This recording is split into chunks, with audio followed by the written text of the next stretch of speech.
Começa agora o Mateada Podcast.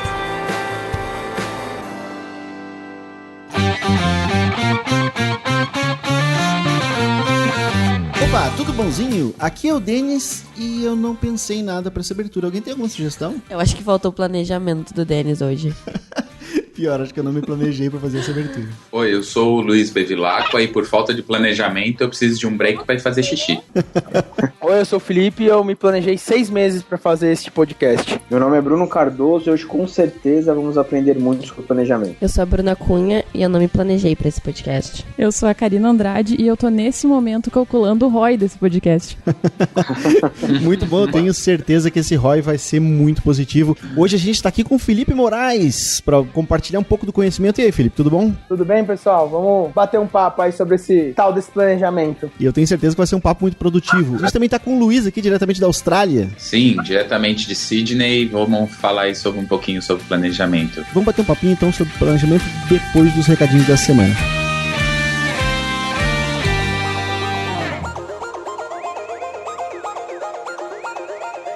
Essa semana os nossos e-mails e recadinhos aqui estão um pouquinho diferentes porque a Karina não tá aqui. Eu tenho uma convidada especial pra gravar os e-mails comigo aqui, que é a Bruna. E aí, Bruna? Oi, pessoal. Tô como substituta hoje da Karina.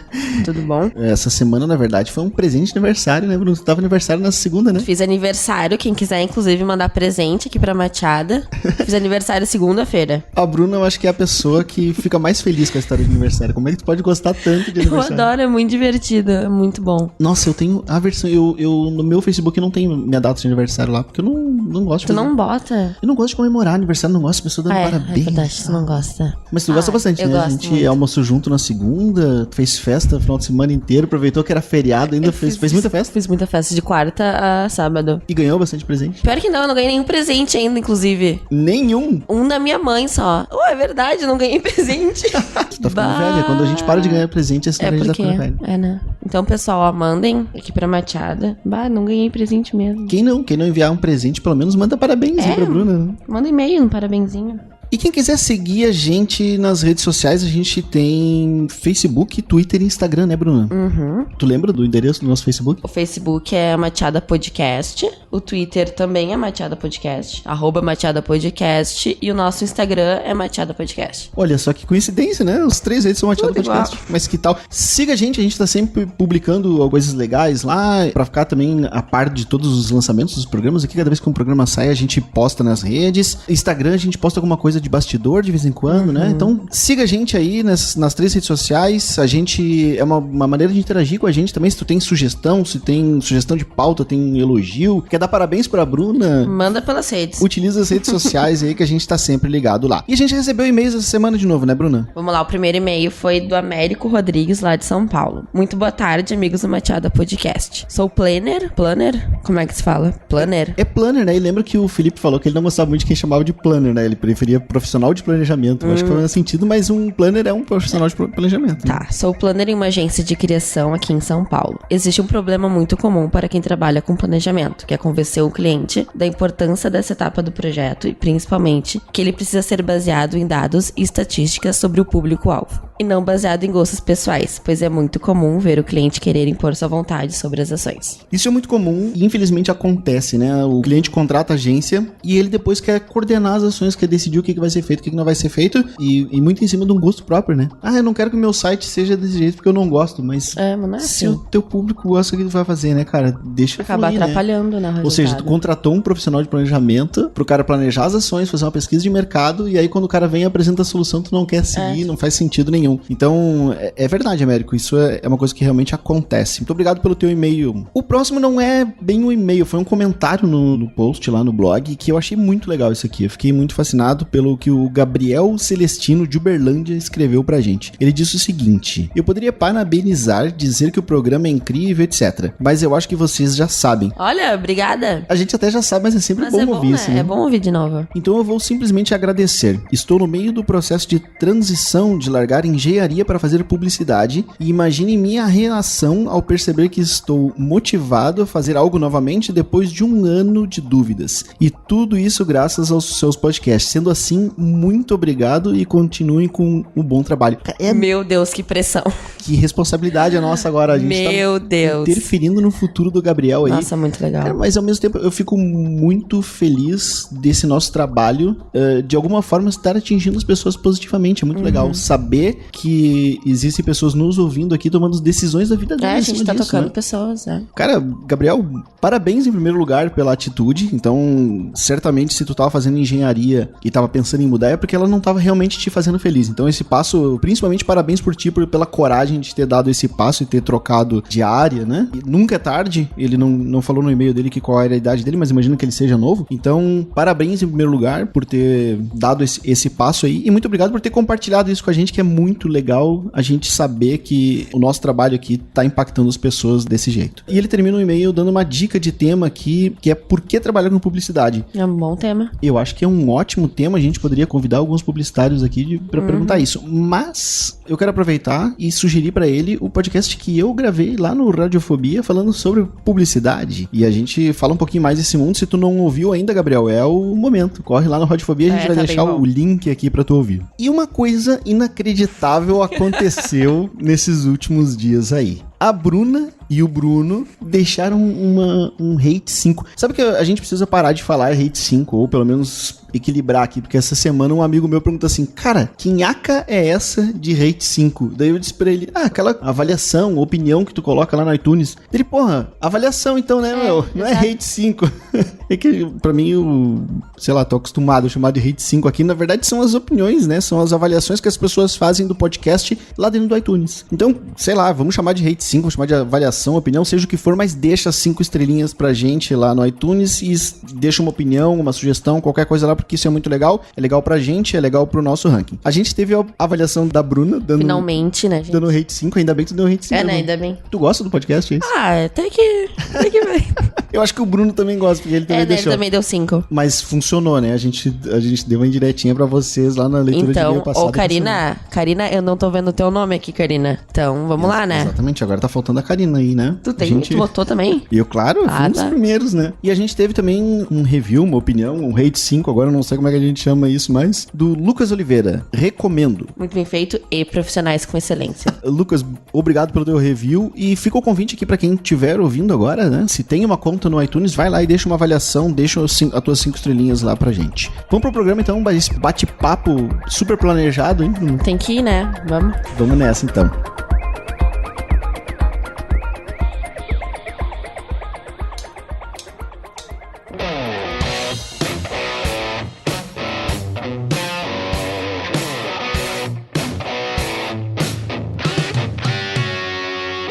A gente pode começar falando entre a diferença entre planejamento e planejamento digital, né? Que o planejamento, eu acho que ele é algo mais antigo, ele vem de muito mais tempo quando a gente está falando de marketing ou de publicidade. O digital, ele nasceu com a internet, então ele tem uma vida um pouco mais nova. Ou não, estou errado? Na verdade, vocês têm razão. O planejamento digital, sim, ele deriva do planejamento de comunicação como a gente conhece. Assim como o marketing digital, ele deriva, né, do marketing, mas o que eu vejo as entregas são diferentes. Quando você faz um planejamento de comunicação no tradicional ou offline, você tem uma entrega um pouco menos mensurável como você tem no digital. O digital você consegue acompanhar em tempo real o comportamento do seu consumidor e da sua marca e ir mudando no decorrer da ação. O planejamento offline é um pouco mais complicado, principalmente quando a gente já está falando da execução, quando você já está falando da mídia, quando você já está falando de um evento ou de um patrocínio. Já na mídia online é 100% mensurável, então você consegue mudar. Mas eu acredito que pensamento de planejamento, a gente vem da escola aí de Júlio Ribeiro, de Ken Fujioka, de Ulisses Zamboni, de Fabiano Cora, que são pessoas que, posso dizer assim, trabalham mais no offline do que no digital. Apesar que o Fabiano Cora é mais digital, mas esses dois que eu falei são mais planejamentos de comunicação, mas a estrutura do planejamento não tem diferença. Você tem que ter um objetivo, você tem que ter estratégia, tem que entender o comportamento de consumo, você tem o plano tático, você tem um posicionamento. Então, a estrutura do planejamento, seja on-off, é a mesma. É a entrega do on-off que muda um pouco. Essa diferença que tem, que tu citou aí, de ser mais fácil de mensurar, da gente ter uma resposta mais a curto prazo, será que ela tornou mais fácil o nosso trabalho? Ou será que ela tornou o trabalho mais difícil, uma vez que é muito mais transparente o resultado? Antes a gente fazia uma propaganda, por exemplo,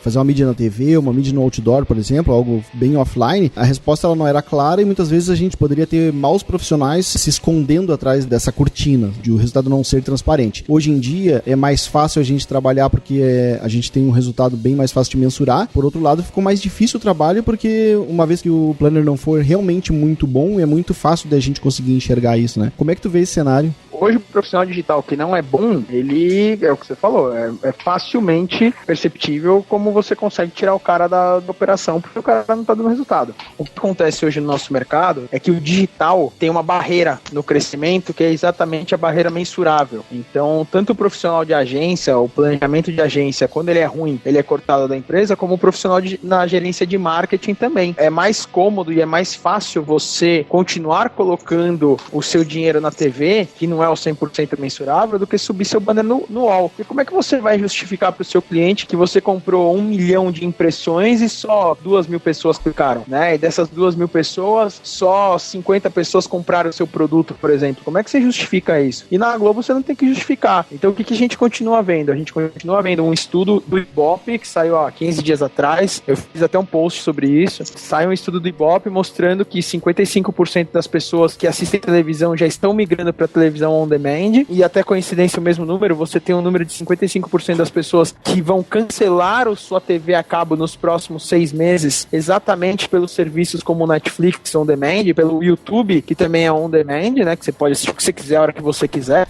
ao passo que o comportamento do consumidor está sendo esse, e as marcas ainda continuam investindo na Globo, continuam gastando seus canhões ali na Globo. Eu tive uma palestra recentemente, onde a gente estava conversando com uma diretora de marketing, e assim, ela não abre mão, ela faz um número X de inserções que ela não quis passar, e ela não abre mão. Quando a gente falou pra ela que eu tenho uma verba de um cliente, que o que o cliente gasta por ano comigo é 1/3 do que ela gasta em 30 segundos na Globo, ela ficou olhando meio assustada, e eu falei, eu tenho certeza que em um ano eu dou mais resultado com 1/3 da verba do que você consegue resultado com 30 segundos na televisão. Mas a ideia ainda não, vamos continuar na TV, porque a TV não tem essa mensuração. Eu vejo muito isso hoje no mercado. Infelizmente é o que acontece. O Romeu Buzarello da Tecnisa, né, o Luiz conhece também, fala isso muito na palestra, né? A mensuração deu medo pro marketing crescer. Por isso que a gente vê Inglaterra, Estados Unidos, a própria Austrália devem estar muito à frente na gente na internet, ao passo que até é uma coisa até engraçada, ao passo que no Brasil temos os maiores acessos à internet, o povo mais viciado em internet no mundo, né? Se você me permite dar o meu parecer aqui, eu vejo um pouquinho diferente isso, cara. E eu vou dar uma visão de Austrália, tá? Porque é a minha experiência aí dos últimos quase 6 anos. A Hotels Combined, por exemplo, foi a empresa que mais gastava em SM na Austrália por 2 anos.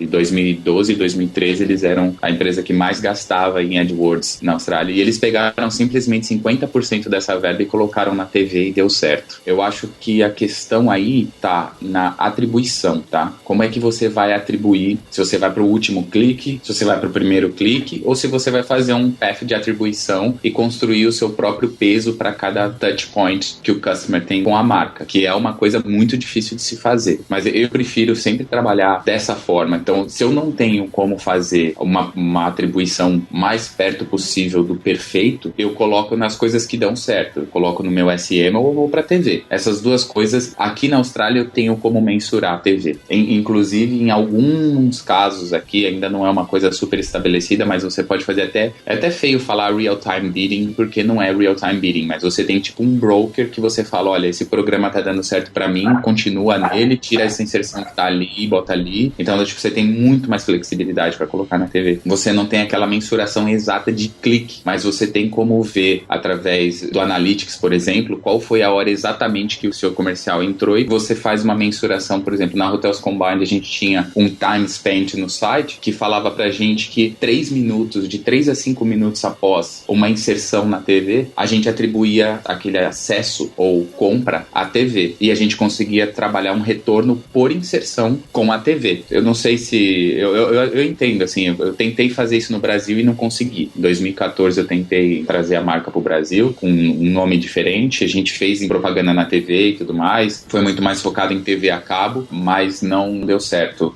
Exatamente por essa falta de flexibilidade. A gente tentou México, Colômbia também. Colômbia deu certo, conseguimos fazer. México deu mais ou menos, assim, a Foxtel foi super flexível, assim, eu esperava que eles não fossem tão flexíveis, mas eles foram muito flexíveis com a gente, assim, deixavam a gente mudar, sei lá, coisa de 1 ou 2 semanas antes, enquanto no Brasil, assim, eu queria fazer um plano mensal e os caras já enchiam o meu saco. Eu acho que tá mais nessa cabeça, nessa mentalidade do veículo do que o potencial do meio em si. Tem muito disso que o Luiz falou, do veículo, porque o que acontece? Hoje o veículo, ele entende que ele não dá mais o resultado que esperava, e acaba sendo bem flexível mesmo. Eu, há muito tempo, não trabalho com mídia off, mas a gente tem a mídia engessada aqui, podemos dizer. Eu acredito que em breve o Google vai trazer as ferramentas que eles têm fora daqui, que você pode fazer uma mídia programática na TV, e isso vai mudar muita coisa, mas no Brasil vai ser muito difícil ainda de entrar. A gente tem visto o e-commerce, né?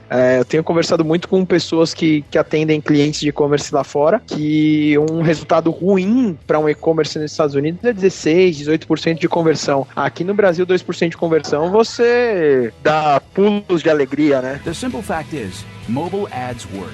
Recall seeing a mobile ad?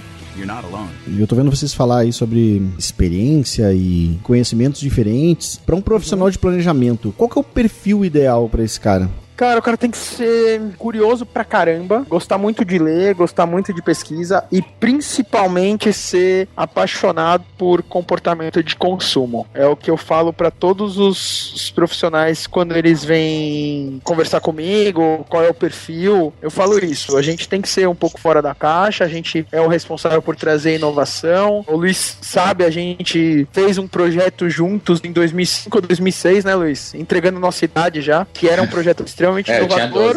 Tinha 12, né? Eu tinha 14 anos, a gente tava, né, no começo da carreira. E a gente fez um projeto extremamente inovador, usando já mobile, usando comportamento de consumo, usando uma série de mídias, numa época que Facebook era quase nada, tinha o Orkut, né, 2005, 2006, era o grande Orkut, as nossas reuniões por MSN, né, e a gente já pensava, então esse é o perfil do planejamento, e o Luiz com certeza levou um pouco da bagagem daqui do Brasil para a Austrália, e se um dia voltar para o Brasil, ele vai ter essa bagagem de outras visões, porque pro planejamento é muito rico ele ter outras visões de mundo, de percepções, inclusive na minha própria aula eu faço um exercício com os alunos logo no começo, de percepção do mundo, mostrando que assim, os Estados Unidos é o grande capitalista no mundo, mas o Brasil é dono da Budweiser, da Heinz e do Burger King, né? A gente tem aí uma série de coisas acontecendo que a gente não tá percebendo, e o planejamento tem que ter essa percepção de mundo. Esse tipo de profissional não existe aqui, tá? Ele tá ou dentro da empresa, mas nunca vai ser chamado de planejamento. Existem pessoas que fazem planejamento de marketing, deve ser o head de marketing com a equipe deles, mas não existe um planner. Eu acho que também uma outra diferença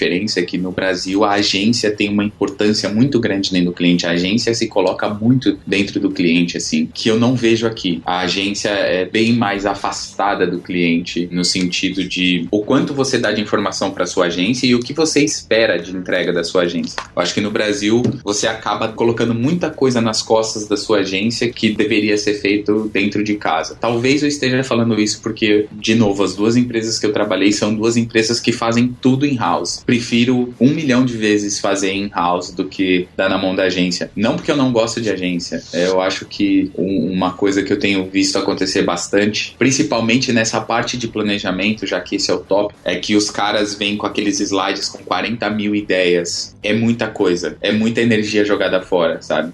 Eu já cansei de ver o pessoal que eu tô tendo reunião aqui, quando a gente tá tendo reunião com a agência, que nem eles falam aqui, rolling the eyes till you see your brain. Do tipo, sabe? Tipo, não aguento mais, sabe? E o cara tá lá na 29ª ideia, que aí ele vai lá a fundo e fala, não, mas porque existe esse comportamento de consumo aqui, então, não sei o que, você fala assim, cara, eu tenho essa empresa há 20 anos, eu sei qual é o comportamento de consumo do meu cliente. E aí você vê um pouco dessa energia jogada fora, sabe? Se o cara tivesse focado em chegar em uma ideia junto com o cliente e aí desenvolver aquilo, seria muito melhor, muito mais aproveitável do que o jeito que se faz, sabe? Isso não é diferente no Brasil e aqui, assim. Já tive várias reuniões com agências aqui, assim como tive no Brasil, quando eu estava aí tentando trazer a Hotels Combined pro Brasil, exatamente a mesma coisa, sabe? Então, eu acho que o profissional de planejamento, por toda essa ideia, por toda essa pesquisa que ele faz, ele acaba tendo mais validade no Brasil do que aqui, que aí o cliente tá esperando que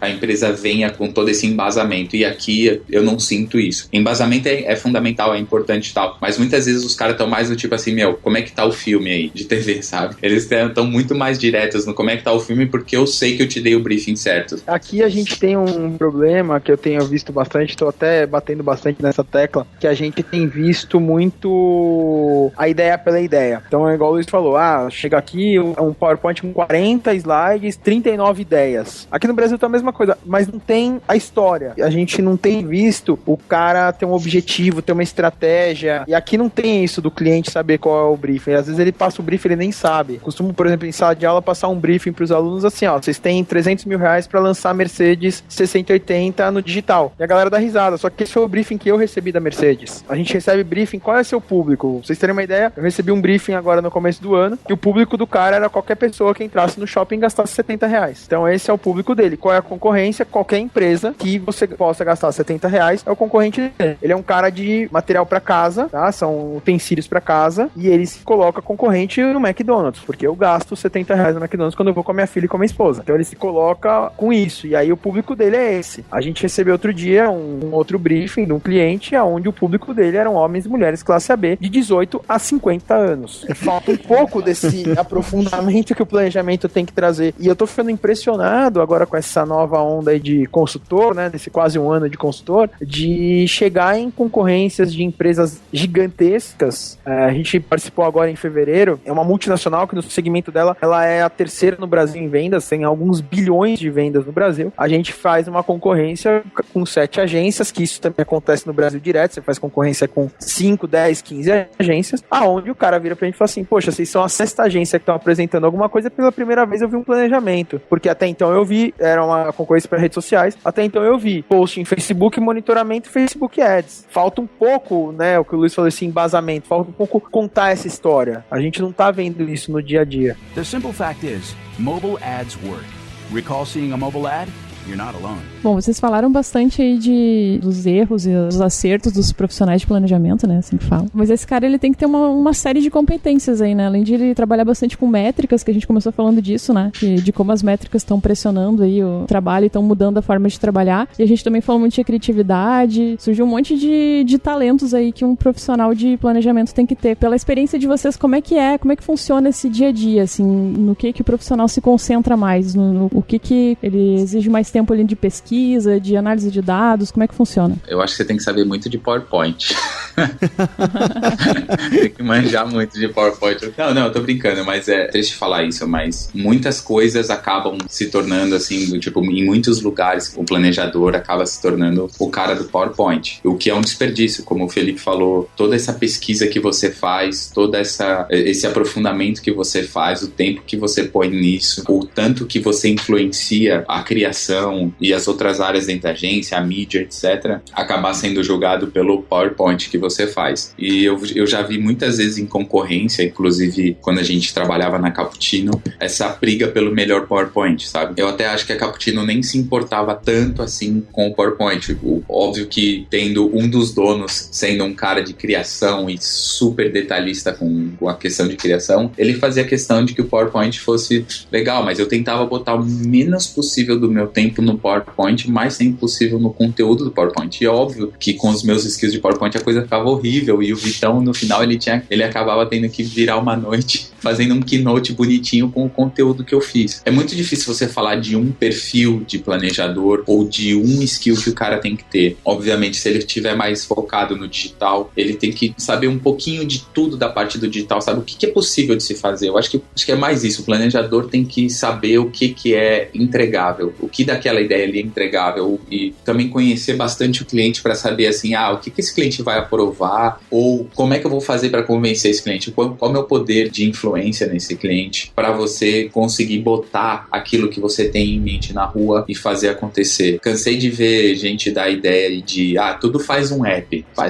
Vou até contar uma história engraçada, né? Uma agência que a gente estava tentando trabalhar com ela aqui, apresentou uma ideia sobre o nosso rebranding e tal, não sei o que. A ideia era super interessante, era tipo um Urban Dictionary. Eu não sei se vocês sabem, se vocês estão acostumados com isso, é do tipo, é um dicionário urbano, tem várias slangs, essas coisas assim, com o linguajar dos trades, né, que são o pessoal encanador, mestre de obra, essas coisas, que é o pessoal que a gente trabalha aqui, para os caras entenderem, porque eles são, é meio que cultural isso, né, os caras, eles têm um linguajar engraçado, é difícil entender o que os caras falam, várias propagandas na TV fazem piada com os sotaques dos caras e tal, então tinha um fundamento, né, então vamos fazer isso, do tipo, legal, pô, isso daria uma mídia espontânea, assim, pra gente muito boa, eu tenho certeza que isso daria uma mídia espontânea muito boa. Aí você chega pro cara e fala assim, mas como é que você vai roll out isso? Aí o cara, vamos fazer um app. Cara, eu dei uma brochada tão grande, eu falei assim, como assim um app? Tipo, por que você quer fazer um app, cara? Quanto vai custar fazer um app? 40, 50 mil dólares. Sério que eu vou jogar, tipo, uma ideia casual dessa, eu vou jogar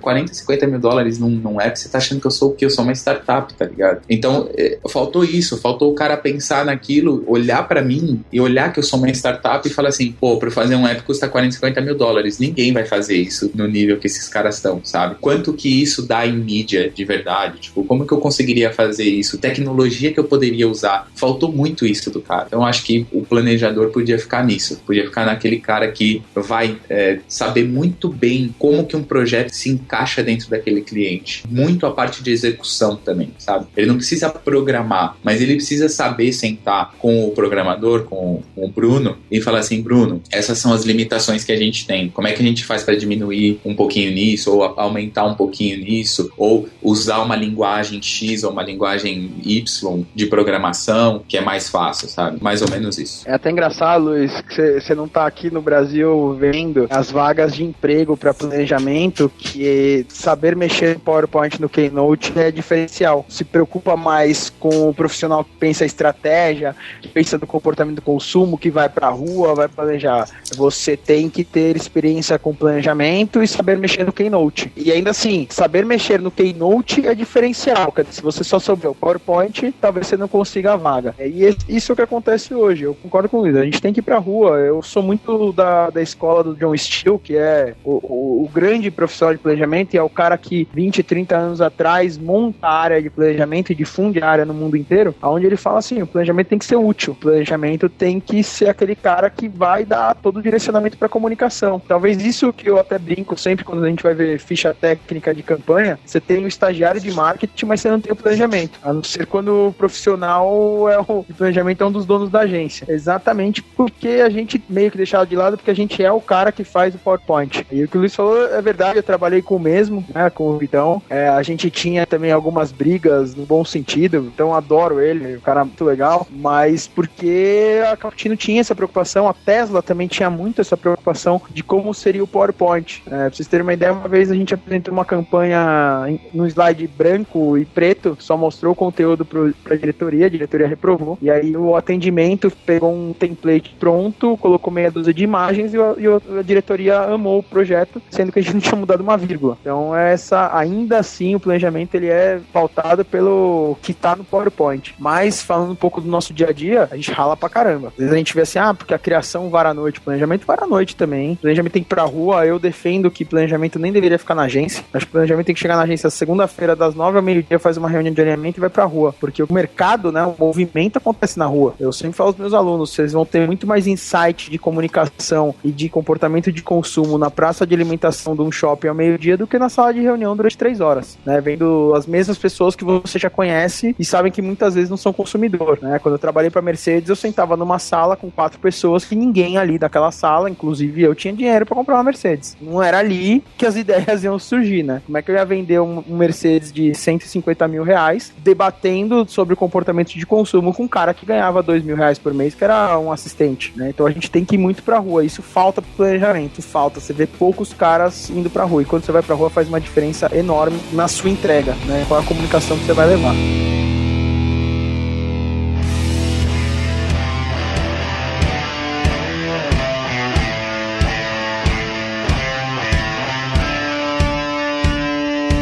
Vocês falaram bastante dessa história do PPT e de ter ideias e tudo mais, mas como é que funciona a parte da execução, assim? Monta todo o planejamento, aí larga na mão de um gerente de projeto e era isso? Ou o planner fica acompanhando? Como é que funciona? E qual é o tamanho da decepção? Tipo, tive essa ideia, planejei desse jeito e quando foi executado, foi mal executado, não foi pelo caminho que eu gostaria que fosse. Nossa, sua pergunta é muito boa. Exatamente, porque aí é que eu tô falando daquele planner que vai simplesmente chegar e falar, não, vamos fazer esse app. Legal, puta, a ideia é brilhante. Aí você tenta executar e a empresa, por exemplo, não tem um data feed para subir num negócio que seja dinâmico, vamos dizer, sabe? Aí, puta, então, e esse projeto? Não, agora nós vamos ter que construir um data feed. Mas vamos construir um data feed para esse projeto? Aí dentro da empresa, a empresa tem várias outras prioridades para evoluir de produto e aí do tipo, não vamos fazer um data feed, e aí aquela ideia morre. Basicamente isso, assim, o cara precisa muito saber, o que a sua pergunta é muito pertinente, acontece demais. Você tem a ideia, tá tudo lá pronto para acontecer, e você vai ver tecnicamente, você precisa de uma API funcionando, você precisa de uma boa estruturação de banco de dados, que seja. O cara não tem, e aí acabou a ideia, morreu. Ou você vai tentar adaptar, a ideia não fica a mesma coisa, não tem o mesmo impacto, e no final a sua ideia virou só uma ideia. Eu tô passando por isso agora, eu fiz todo um planejamento para um cliente meu, que é uma plataforma de cursos online, e contratei um dos maiores profissionais de criação desse país, que é o Daniel Barros, que trabalhou comigo na Tesla. Eu desenvolvi todo o planejamento, ele fez o layout exatamente como eu tinha pensado, e obviamente eu deixei ele criar, porque o Daniel é fantástico. Foram quase 2 anos de Tesla assim, eu planejava e ele já criava, a gente tinha uma parceria tão grande que ele não precisava esperar meu planejamento para começar a executar as ideias, e quando a gente jogou na mão da empresa que nos contratou, que é a plataforma EAD, cara, eu me vi naquelas, não sei se vocês já viram no Facebook, aquelas piadinhas, o cara que tem no braço, tem uma tatuagem de um leão maravilhosa, aí fala assim, isso com budget, sem budget, um cara com uma tatuagem que você nem imagina que seja um leão, aquilo tão feio que eu desenho. Eu me vi nessa situação, e não foi a primeira vez, então acontece muito, chegar pro cliente e falar, olha, tá aqui, é esse o caminho da comunicação, é isso que você tem que fazer, é esse aqui que o cliente espera, tal, e o cara vira e fala assim, gostei do planejamento, aí você vai ver, o cara aprova todos os posts que estão totalmente contra o que você tá falando, né? Isso também, quando também você não apresenta para o cliente um resultado de uma pesquisa e o cliente olha isso e fala assim, eu não acredito que vocês fizeram esse planejamento. E você fala, não, isso é resultado de pesquisa, é um ponto a se chegar pro planejamento. E o cliente, ele já quer começar a trabalhar ali, legal, então vamos fazer esse post, vamos fazer isso. A gente ainda aqui no Brasil tá muito, volta batendo nessa tecla, a gente tá muito no problema do cliente, já se resolve com a tática, já vai pra mim, né? Quando na verdade não é bem assim. Uma outra pergunta também, acredito que geralmente as equipes de planejamento, geralmente tem um planejamento ou são mais pessoas, como que funciona no geral? A gente sabe que é muito particular isso, né? Mas no geral como que funciona? Por que minha pergunta, né? Vou antecipar. Porque deve ser complicado quando você vai, de repente, apresentar seu currículo ou fazer uma entrevista, você, caso seja o que eu esteja imaginando, que às vezes é uma equipe de pessoas, mensurar isso, né, do seu portfólio. Porque, por exemplo, assim, quando você é designer, a Bruna pode falar melhor, ou então um programador, você fala, não, eu fiz esse site, eu fiz esse HTML, eu fiz esse sistema, o cara vai olhar o código-fonte, ele vai analisar, o layout é a mesma coisa, o layout é muito mais perceptível, né? Como que funciona nessa parte de, tipo, eu participei dessa ideia, o quanto foi ideia minha, o quanto eu cooperei, não cooperei, sabe? Cara, eu vou te falar que é muito difícil pra gente mensurar. A gente pode mostrar o planejamento, só que a gente é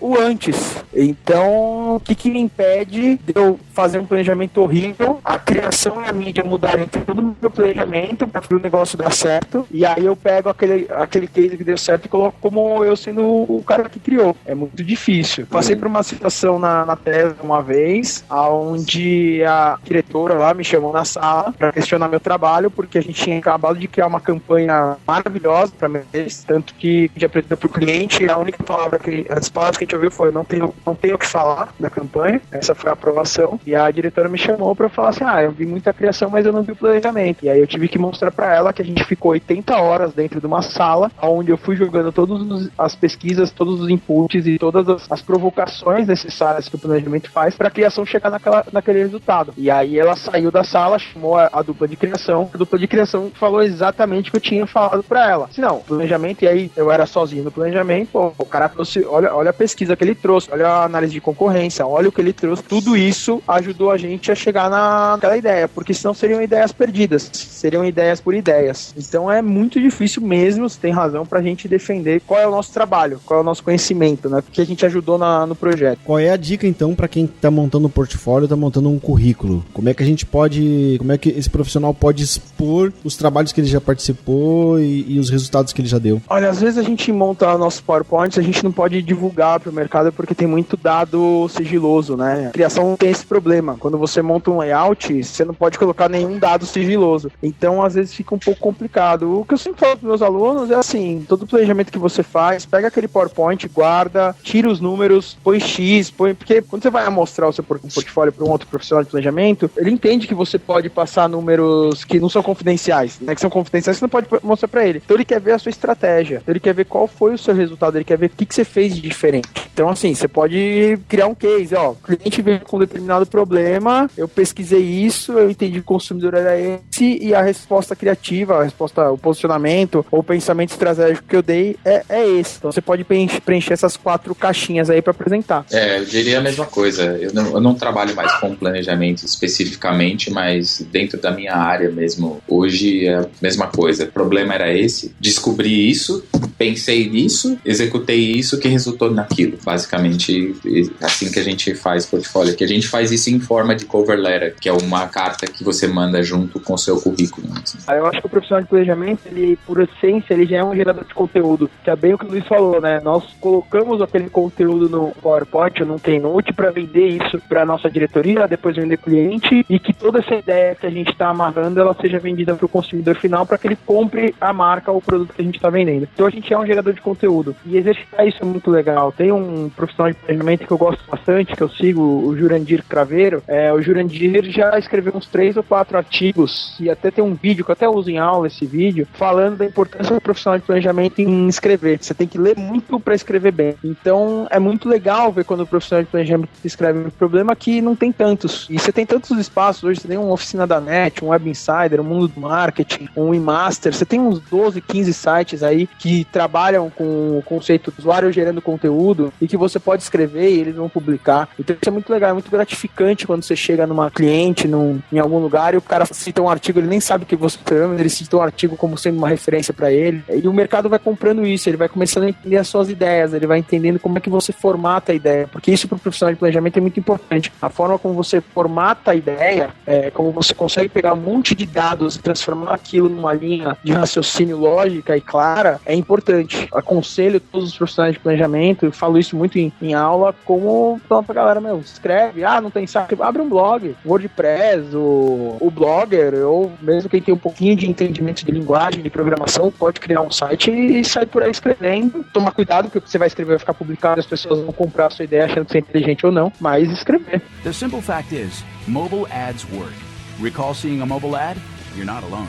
Falou sobre gostar muito de ler, gostar de estudar, é uma característica fundamental para quem trabalha com planejamento, né? Porque tu tem que entender o cliente, entender o momento dele, entender um pouco sobre o que tamanho é aquela empresa, o quanto esse cara vai estar disposto, ou tecnologicamente o quanto ele vai ter condições de aplicar alguma coisa, até mesmo uma visão de financeiro para saber o quanto ele vai estar disposto a investir, que foi esse exemplo que o Luiz deu agora há pouco. Tu também tem que entender do público-alvo desse cara, de saber como é que é o comportamento dele, enfim, ou seja, a gente tem que entender de marketing digital para isso. A gente também precisa entender da coisa que o cliente vende, né? Então, se o cara vende uma máquina X lá que a gente nunca viu na vida, ou se o cara trabalha com animal, se é uma pet shop, por exemplo, se é uma fábrica de carros, se é uma Mercedes, então a gente tá toda a vida em contato com mercados diferentes e é fundamental que esse profissional saiba e goste de se aprofundar em tudo isso. Além disso, ainda ele tem que conhecer todos os canais onde ele vai sugerir uma ação, né? Vai ter que entender de SEO, entender de blog, entender de apps, entender de mobile, de site, de CRM, de mídia, ou seja, é um universo muito grande de conhecimento que o planejamento precisa ter. O quanto que ele precisa se aprofundar em cada uma dessas coisas, assim, o quanto que ele realmente precisa ir a fundo e aprender SEO, por exemplo, ou o quanto que ele precisa ir a fundo e aprender sobre programação, o quanto que ele precisa ir a fundo para aprender sobre o produto final que o cliente vende lá. Para conseguir fazer um planejamento, eu preciso colocar minha bunda dentro de uma Mercedes e dirigir uma, ou não? Eu só de assistir alguns vídeos no YouTube eu já vou conseguir ter alguns insights e criar um planejamento para esse cara. Como que é esse dia a dia, assim, tão desafiador de a gente ter que se aprofundar em tantos assuntos diferentes? Eu, particularmente, não acredito que ninguém seja bom em tudo. Eu, por exemplo, troquei de empresa ano passado, quis fazer uma mudança e fui procurar emprego, e nas vagas que eu estava procurando, por exemplo, eu deixava muito claro. Eu não aplicava para nada que, por exemplo, incluía CRM. Odeio CRM, não vou fazer, e não sei, não manjo disso. Não conheço uns nomes de ferramentas aí de CRM, Mandrill, essas coisas. Não gosto, não vou fazer. E sempre deixei muito claro. Não sou um cara social também. Eu sou muito mais um cara do search, um cara de SEO. Eu diria mais de mídia paga do que o cara que vai escrever conteúdo. Não sou um cara de escrever conteúdo. Se você for conversar sobre content marketing comigo, eu vou conversar com você. Eu tenho um bom conhecimento sobre isso. Agora, se você me botar pra fazer, não vou fazer. Não acho que eu seja bom fazendo isso também. E pra quando eu estou contratando também, que o cara bota no currículo dele, que o cara faz tudo, esse cara pra mim já saiu, já tá fora. Mas no dia a dia, então, o teu planejamento, ele acaba sendo tendencioso pelo aquilo que tu conhece, que tu gosta mais. Então, um cara que é muito mais de search, ele vai acabar criando um planejamento muito mais voltado de search do que focado em e-mail marketing, por exemplo. E, de repente, naquela situação específica daquele cliente, a melhor saída, de repente, poderia ter sido um e-mail marketing, mas o profissional acaba não sugerindo porque ele não tem muita familiaridade, ele gosta mais de search, acaba fazendo o planejamento todo baseado em um determinado canal. Se for colocado dessa forma como você colocou, sim. Eu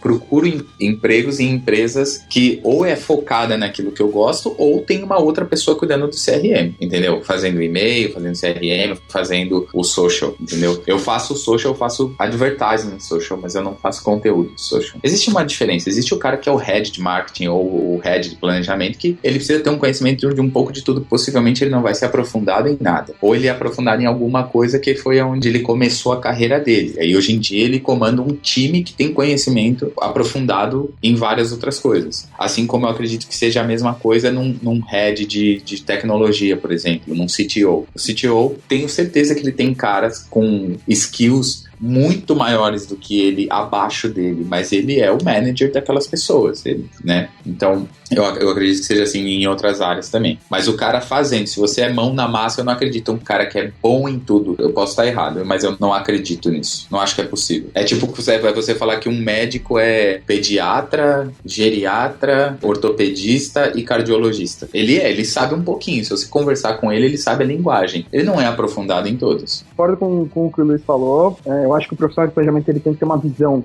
holística da coisa, então ele tem que conhecer um pouco de social, ele tem que conhecer tecnologia, ele tem que conhecer as mídias, mas também ele tem que entender que o papel dele não é a mídia. Aqui a gente está muito discutindo isso, né? O profissional de planejamento, ele já vai pensar se numa campanha de e-mail marketing ou numa campanha de social, dependendo do perfil dele.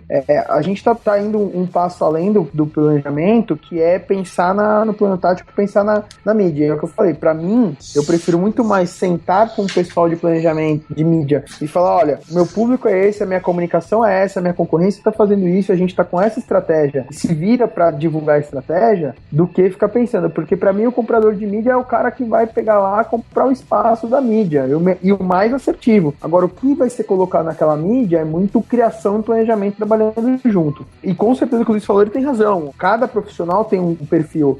Por exemplo, hoje eu tenho a honra de conhecer e tá sempre junto, trocando informações com o Marcelo Trevisani, com o Gustavo Zanotto, com o Rodrigo Gadelha. São profissionais de planejamento fantásticos, mas o Gadelha é um cara muito ligado a dados. Então, se você faz pega um planejamento do Gadelha, ele é muito o oposto do que o Luiz tá falando. O Gadelha é um cara apaixonado por CRM, ele vem dessa escola. Graças a isso, ele pegou toda a campanha de CRM do Aécio Neves para presidente agora em 2014. Então, ele tem esse perfil perfil. O Trevisani é um dos maiores profissionais de planejamento de branding do Brasil. Eu sou um cara que eu tento ao máximo focar o meu planejamento no comportamento de consumo, porque eu acredito que o grande diferencial estratégico hoje é comportamento de consumo. Então eu foco nisso. Pegando o gancho que o Denis falou, eu preciso sentar numa Mercedes para vender ela e dirigir? Precisa.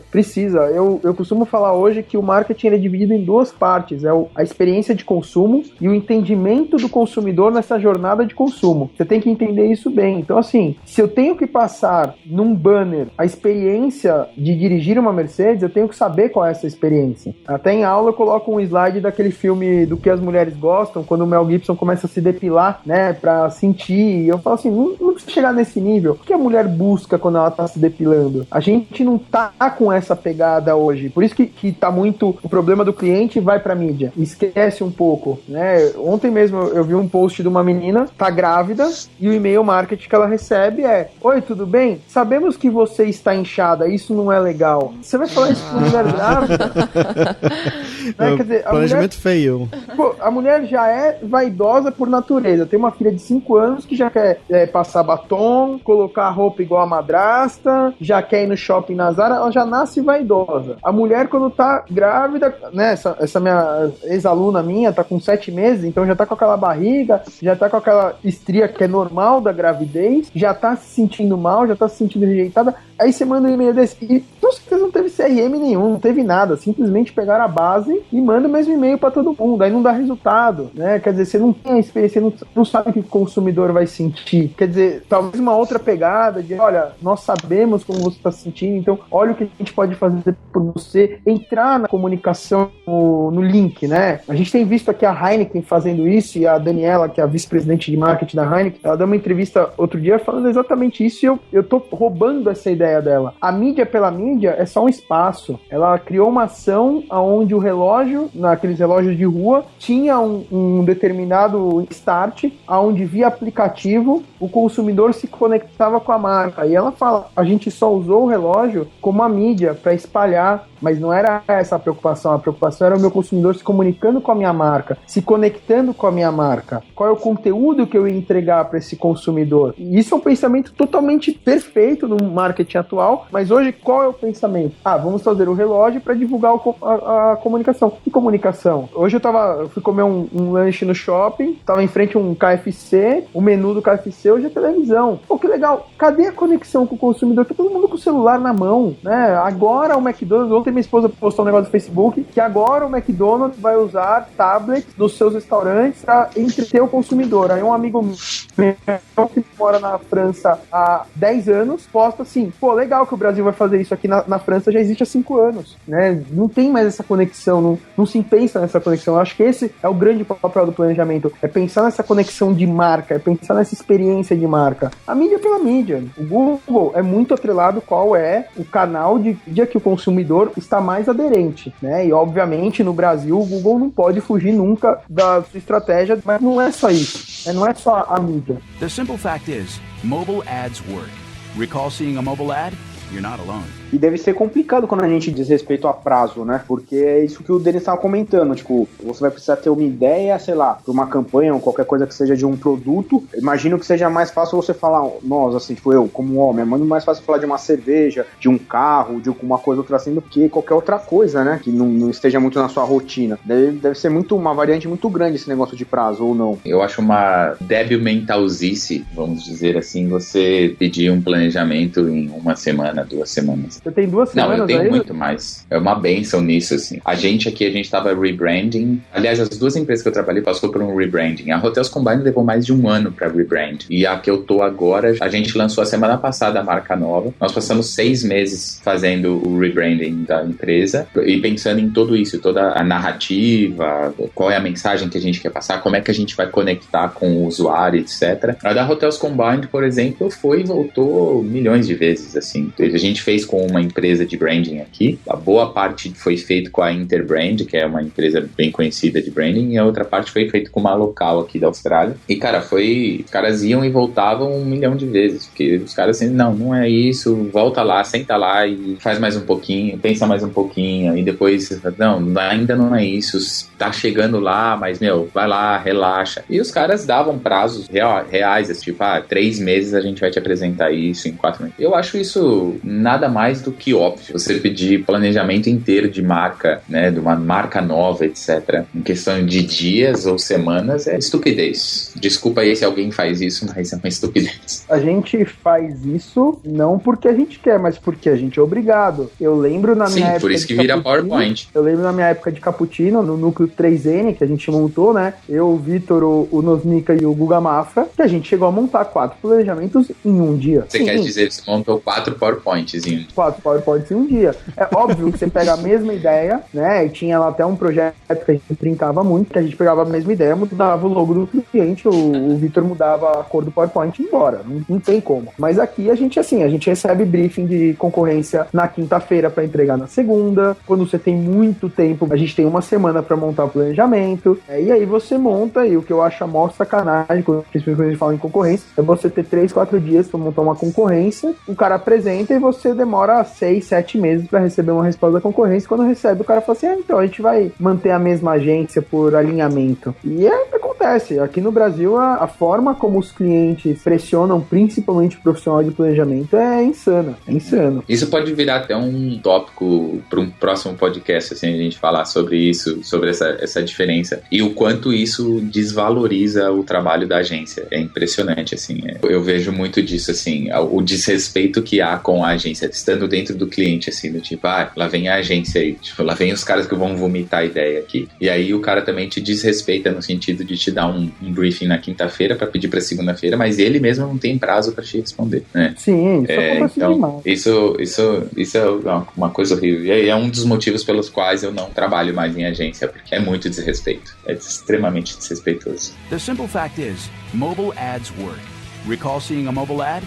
You're not alone. Pegando um gancho nisso que vocês estão falando, né, sobre não ter respeito e esse tipo de coisa, acredito que também seja outra coisa complicada, essa questão que o Felipe comentou, né? Você tem uma semana para mostrar alguma coisa e recebe depois de meses um retorno, e aí, de repente, esse retorno é para falar que vai ficar com a mesma agência. Como que mensura isso? Tipo, e essa agência não pegou sua ideia, ela pode pegar e aplicar e você não pode fazer nada? Como que funciona isso? Eu vou ser muito ético para não contar o cliente nem a agência, mas eu participei de uma concorrência em 2010 e por uma incrível coincidência mesmo, eu participei da concorrência da agência que foi vice-campeã da concorrência e recebi uma proposta para ir para a agência campeã, sem saber, tá? Eu participei com o planejamento, mas na hora lá da apresentação, das reuniões, eu nunca apareci porque era exigência que fosse o dono da agência e o vice-presidente da área. E assim, primeira semana de trabalho, recebo 7 briefings, eram cadernos, era uma concorrência muito grande, então foram cadernos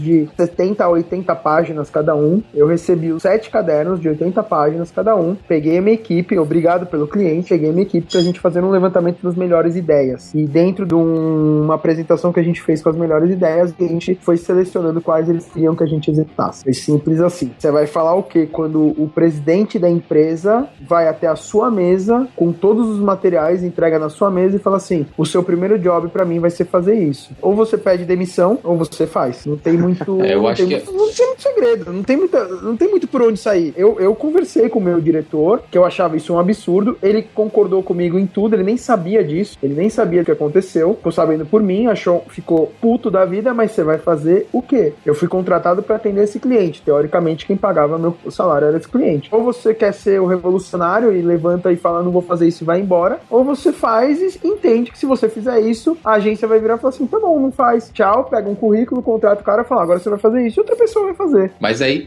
eu acho que isso tá na mão de vocês aí, donos de empresas e agências, Denis e Bruno, de cara, vocês precisam se posicionar com o cliente. Eu acho que nesse ponto, assim, acho que o cara que eu mais admiro era o Edu da Cappuccino, assim, sabe? Eu lembro por quantas coisas a gente passou lá na Cappuccino, assim, de cliente completamente desrespeitar e muitas vezes o Edu simplesmente sentar, se posicionar e falar assim, olha, se for assim nós não vamos fazer, não vai ser entregue. ou até mesmo o cara promete uma coisa na hora da concorrência, você vai lá, se mata na concorrência, aí quando rola a concorrência, os caras vêm lá com, eu tenho 15 mil pra fazer um site aqui, ó.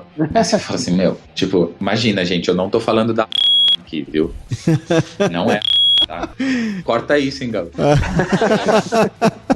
Se matou naquela concorrência, puta de uma esperança, seria a maior marca dentro da agência naquela época, tipo, ei, legal, vamos aí, de repente os caras deram 3 projetos pra gente em um ano de, 3 sitezinhos de 15 conto, do tipo, sério, mas eu achei muito legal o Edu, porque o Edu, ele simplesmente falou assim, gente, nós vamos fazer um negócio que vale 15 conto, e ele nunca deixou eu passar de meia hora de planejamento pra esse cliente, porque era o que valia os 15 conto do site dele. Então, obviamente que não era tipo, planejamento de site, não era bem um planejamento, mas era do tipo, faz uma pesquisa, vamos ver o que a gente coloca, tal, não sei o quê. Mas ele nunca me deixou passar daquela hora para aquele cliente, entendeu? E eu acho que isso é posicionamento, e isso acaba voltando para você.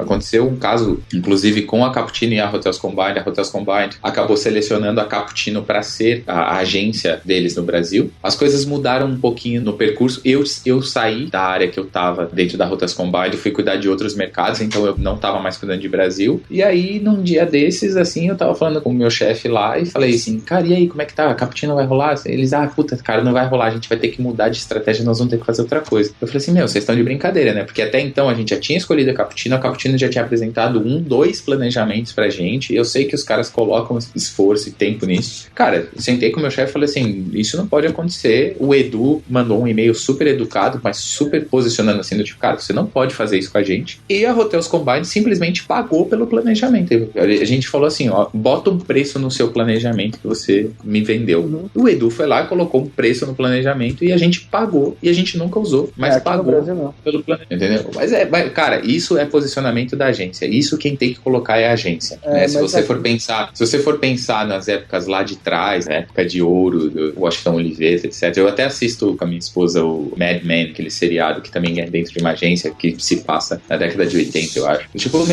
isso é mentalidade. Ninguém precisa. Se o cara não vai te responder em 6 meses, ele não precisa daquele planejamento para segunda. E é uma questão de você se posicionar. Mas aí, se todo mundo ficar com medo porque o outro, mas o outro vai fazer, aí vai todo mundo ter que virar à noite trabalhando. E aí, isso é uma pena. Com certeza. Não, o mercado aqui no Brasil, eu tenho conversado muito agora na Thiago, é um dos diretores da APP e da Brad.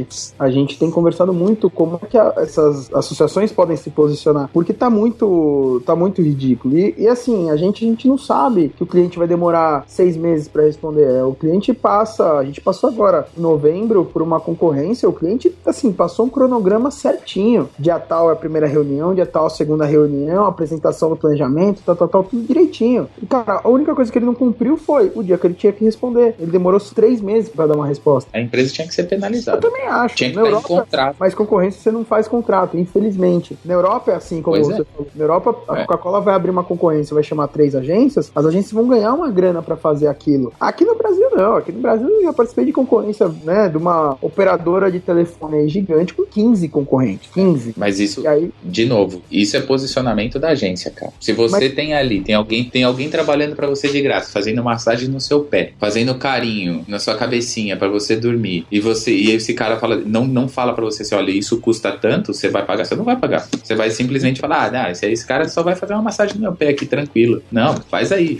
Quando você quiser fazer, você pode fazer. Aí a hora que você chegar e cobrar, o cara vai falar, então não quero mais. Com certeza tem que ser todo um posicionamento. O problema é assim, quem é que vai ter a primeira? Eu acompanhei na minha época de ABCOM, a gente acompanhou a discussão de como é que a ABCOM ia ajudar o mercado a tirar o frete grátis, porque o frete grátis, ele é um problema sério pro e-commerce. Existe frete grátis, alguém paga a conta. E o que a gente ouviu na ABCOM, numa das primeiras reuniões, quando começou a falar, assim, tá bom, quem vai ser o primeiro? Porque o Ponto Frio só vai fazer se o Carrefour fizer, só vai fazer se o Submarino fizer, só vai fazer se o Magazine Luiza fizer. Quem vai ser o primeiro a tomar coragem de fazer? Então aqui no Brasil a gente tem que ver assim, qual vai ser a primeira agência? Será que a Clique hoje Isobar, né, faria isso? Ela faz isso? Ou não? Porque às vezes aqui no Brasil você entra numa concorrência achando que você tá numa concorrência de 2, 3 clientes e no final das contas você vai descobrir que você tá numa concorrência de 14, 15 agências. Eu participei participei de uma, na época da Gotcha, a gente fez o planejamento, a gente entregou, a gente chamou um parceiro e o parceiro deixou claro umas 10 vezes, eu não participo de concorrência, eu não participo de concorrência. A gente, não é concorrência. Cara, depois que a gente apresentou tudo,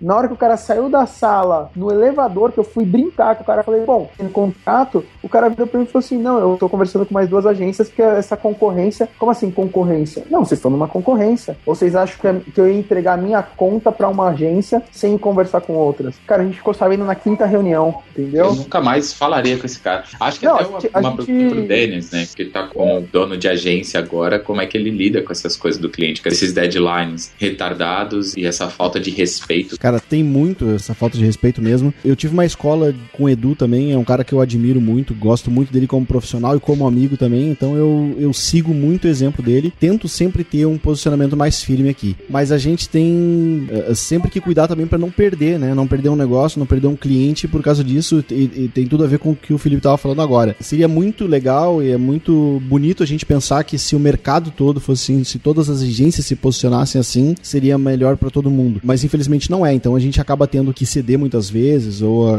enfim, acaba tendo que entrar na onda aí, né? Eu acho que o grande problema dessa posição das agências, do posicionamento que vocês estavam fazendo aí, é que a grande maioria das agências, pra agradar o cliente, acaba se posicionando de 4, né? É mais ou menos por aí.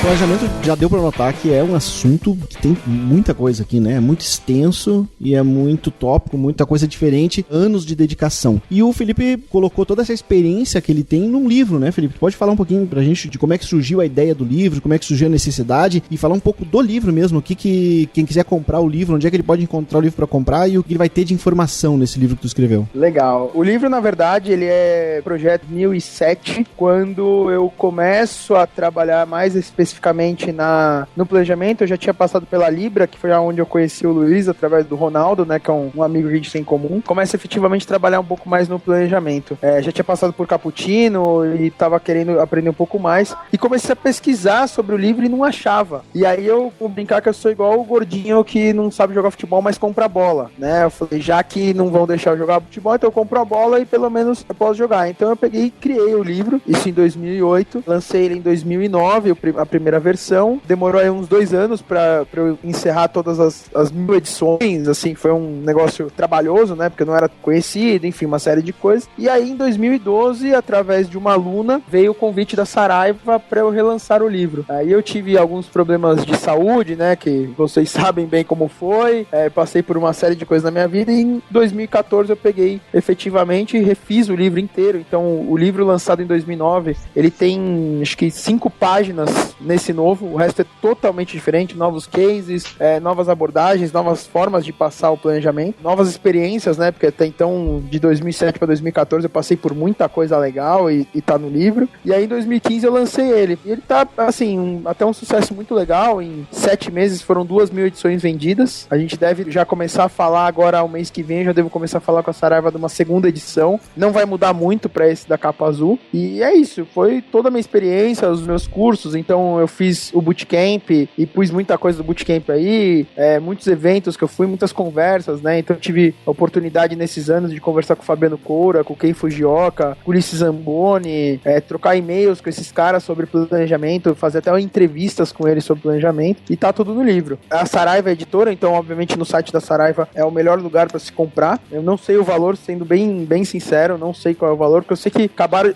semana passada tava com uma promoção com 20% de desconto, não sei se manteve ainda, mas basicamente é isso aí. Eu tô bem feliz. Esse livro tá maior do que o outro, mas case tá mais legal e graças a Deus só feedback extremamente positivo que eu tenho recebido. Legal, vamos colocar o link pro livro pra quem tiver interesse, tá nesse post, no blog aqui, né? Visita o blog, na postagem desse podcast, vai estar lá o link, a pessoa pode clicar ali e comprar. E se quiser autografar, como é que faz? Olha, se tiver em São Paulo, pode ir lá numa das agências que eu presto consultoria. Um maior prazer autografar. Até eu fiz 2 noites de lançamento lançamento, foi muito legal nas 2 noites, mas fora, assim, a primeira versão eu até tinha alguns livros que a editora me dava em consignação, então eu vendi esses livros e mensalmente eu contava pra eles quantos livros tinham vendido, eles mandavam um boleto e eu pagava. A Saraiva não faz isso. É praticamente impossível eu ter algum livro aqui que eu possa vender direto pro cliente. Tem muita gente que pede, porque eu queria autografado, mas eu moro em Manaus, eu moro em Porto Alegre, tem bastante, eu moro no Rio, mas quem mora em São Paulo, o maior prazer do mundo é autografar. Até meus alunos, é engraçado, às vezes os alunos, eu vejo o aluno guardando o livro na mochila com vergonha de pedir autógrafo, né? Aí eu falo, vem aqui, autógrafo e tal, faço com maior tranquilidade. Pô, eu ia pedir um livro de presente agora, já vi que não vai dar, então. Cara, a Saraiva, eles me deram, sem brincadeira, a Saraiva me deu 15 livros e eu tive que distribuir pro mercado. E olha a mancada, cara, eu distribuí pro mercado os livros, né? E eu morava em Jundiaí quando eu lancei, né? Uhum. Aí um dia eu tô vindo pra São Paulo e a minha esposa vira no carro e falou assim, Fê, você trouxe os livros pros seus pais e pra sua irmã? Aí que eu fui me tocar que eu não tinha. Então eu tive que parar no shopping, comprar 2 livros pra vir pra casa deles autografado, porque eu não separei livros pros meus pais. Porque a Saraiva assim, não, eu vou te dar 15 livros, mas eu quero saber a relação. Aí eu tive que mandar a relação.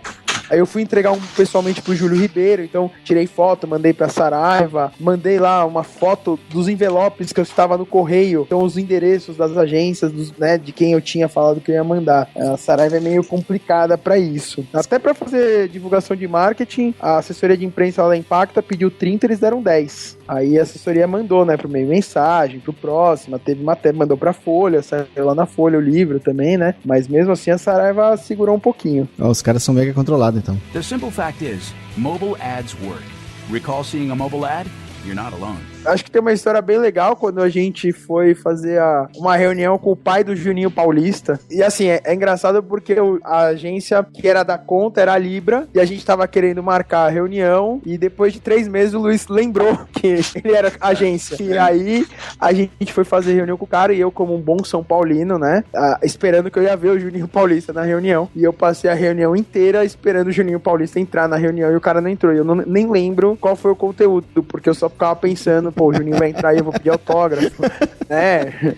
O cara é pouco São Paulino, né? Então, essa acho que foi uma assim que me lembra, porque que eu lembro assim. O que eu lembro é que, putz, durante uns 2 anos aí, o Luiz, a gente ficava muito junto, a gente tava muita risada junto. Tu tá escrevendo um livro sobre o Tele Santana, né? Eu tô escrevendo um livro. Eu tava ontem no CT do São Paulo, entrevistando alguns jogadores, o Pintado, né, que é esse jogador, e aí acabei tietando, né, o Ganso, o Caleri, o Maicon. Pena que o Lugano não tava lá, que era um outro que eu queria o autógrafo. Mas nenhum deles conhece o Juninho pra te dar o contato? Não, tem. Não, assim, eu consigo o contato do Juninho hoje até fácil, porque o meu livro não é independente, o São Paulo apoia. Então, por exemplo, o telefone do Pintado eu consegui no São Paulo, me deram o telefone de outros jogadores. É que o Juninho não é muito da época do Tele, o Juninho já chega com o Tele saindo, né? O Tele que traz ele pro São Paulo, o Tele que olha ele no Ituano e fala, esse moleque tem futuro, mas tá saindo. Mas eu tô pegando os 5 principais, né? Então eu já entrevistei o Raí, o Zete, o Pintado, tô indo segunda-feira entrevistar o Ronaldão em Campinas e tô tentando o Cafu, mas o Cafu tá um pouco mais difícil, mas pelo menos pegar os pilares, que foram os caras que ficaram mais tempo, né? O Zete foi o jogador que mais jogou com o Tele no São Paulo, foi o Zete, que ficou mais tempo no time, que foi titular, né? Nos 6 anos do Tele. Entrevistar esses caras, mas tá uma delícia, né, cara? Como São Paulino fanático, que eu sei que o Luiz também é São Paulino, então ele tá bem afim desse livro, né? que eu saiba, não é bem assim, né? Eu torço pro Sydney FC agora. Olha só renegando, hein, meu? É melhor que torcer pro Palmeiras, que não tem mundial.